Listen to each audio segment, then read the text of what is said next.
Prof. Smith, I thought I would give you an introduction to Remy. So this is the little nugget that ate the needle. She's not going to stay with me probably, but I just thought I would give you a nice introduction of her, and her paws are much better. But we'll see if she stays over here. Or if she like walks across the computer screen. That's very common for her. Okay, so for my first peds clinical rotation, I had a 4-year-old male who had a dental abscess is what they diagnosed it as, but I think it was more of just like a soft tissue infection. So he had like this ongoing infection with like increased swelling, pain for like ongoing 2 weeks. So his mom said that they took him to the dentist and they sent him to the ER on the 8th of October. From then, he was prescribed antibiotics to go home, and the mom said she just felt like it was getting worse, and overnight, like, it doubled in size. So they brought him back to the ED, and they admitted him for failed outpatient treatment. And they consulted with infectious disease in the ER, who recommended Unison IV every 6 hours. So when we got to the patient in the morning, this is like definitely a reflective measure topic that I want to point out, or that I want to go into. It was skills that we learned, and I think it was perfect that he was like sleeping and you were with us and able to show us like all the stuff that we could do. And I think we got all the vitals, and we did everything pretty much while he was sleeping the whole time, which is like really, it was just like nice to see like how things that we learn in class are like things that we can actually apply in clinical. And I feel like we did a really good job about like being quick and efficient and like not really even waking him up. So for the rest of the day though, we did our assessment on him. It was actually really nice to see the doctor come in, just to hear like her thought process of like, not even thought process, but like her interaction with the family. It's just like always like helpful for me to like see how like everybody interacts. So like how she was interacting with the kid, but like also like with the patient or the parents, to be like, when they had questions about like the lymph nodes, she was explaining how like these are like good, like they're what is like it's like your body's way of fighting off this infection, and like it's not like necessarily a bad thing that it's actually like a good thing that we see that, you know, they're inflamed and hopefully working, but we want to see them decrease to show that like the infection is also decreasing. But just like her interacting and teaching and explaining to them was just really cool to see. And also like how like she just explained like so well, like, hey, you know, we would really like to see a decrease so that we can, you know, send them home and not have to have them come back, which is another thing that like I put in like my plan of teaching, is like we would definitely want to teach them with like signs and symptoms of like, all right, maybe this infection isn't gone, so that they can come back to maybe, you know, get something stronger, or hopefully just some sort of other treatment so that, you know, you prevent him from having to be readmitted. They did a CT on him, which showed no abscess, but more of like a soft facial, or facial soft tissue swelling, indicating an infection. And then I was also looking at his labs, and so this is like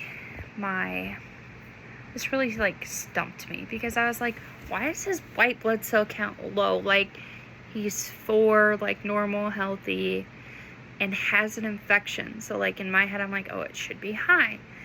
And so like obviously in my head, I'm like, I don't know, I always like think like low white blood cell count like should alarm you for like are they like having some sort of autoimmune thing? Like, is it like cancer? Like, should we be looking more into this? Because like nobody said anything. So I just like did some research, and so I actually found that I was looking up like what medications may cause like your white blood cell to decrease, and like what antibiotics like maybe he could have been placed on.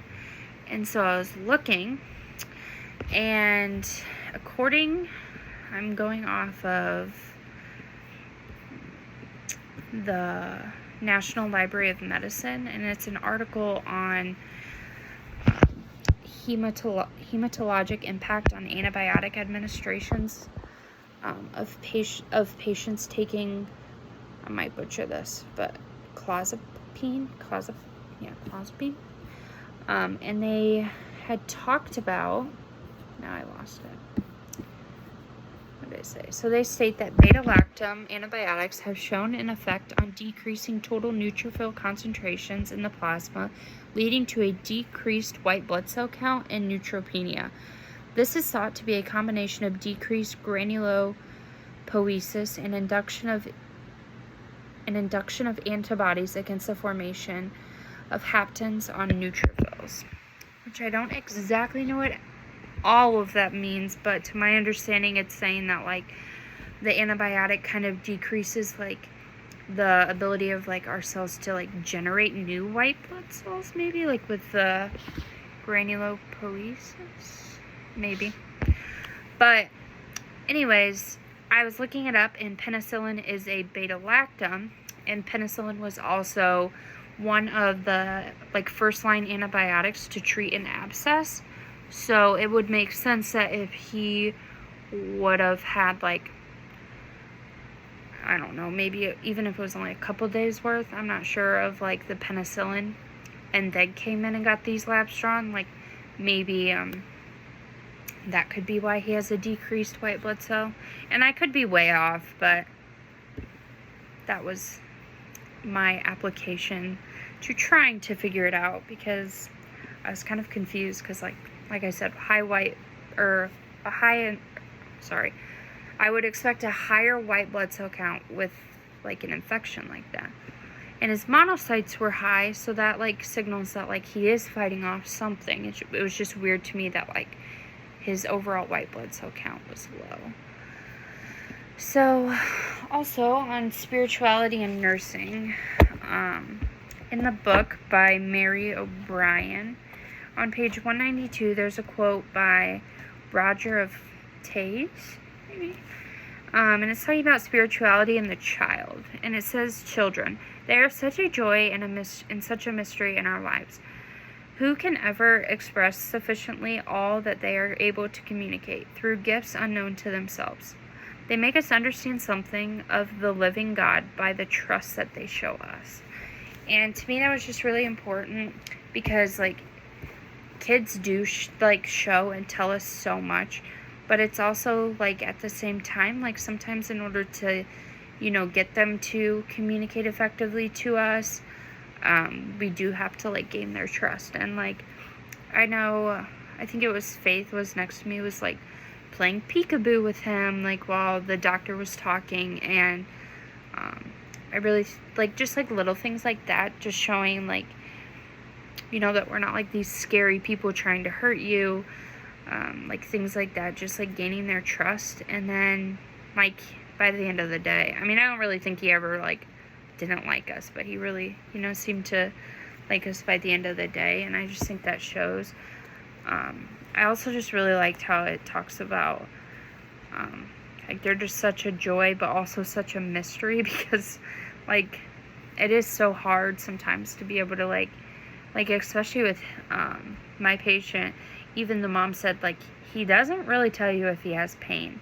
So it's kind of like a little like case that we have to solve of like, all right, what signs are we still seeing that maybe could indicate, or what can we maybe press to get him to actually say like, yes, I do have pain here, not just like I'm in pain, because he's obviously was also starting to feel better.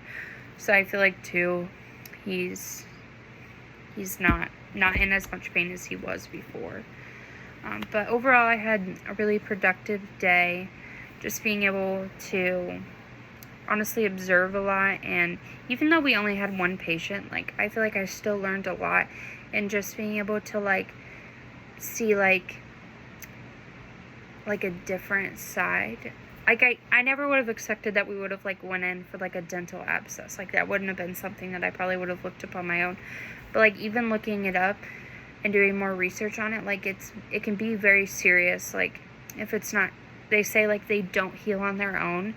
And not only that, but it can like lead to like, you know, a really bad like infection, and like can even affect your heart, like have endocarditis or something if like it gets into your bloodstream and is untreated. So like it definitely is something that's important to make sure that it gets taken care of. And like obviously he really was showing like severe, you know, like facial swelling and everything. So it was actually, I really enjoyed today and just being able to get that little experience with the little people population that like we don't really have. So overall I had a really good day and learned a lot.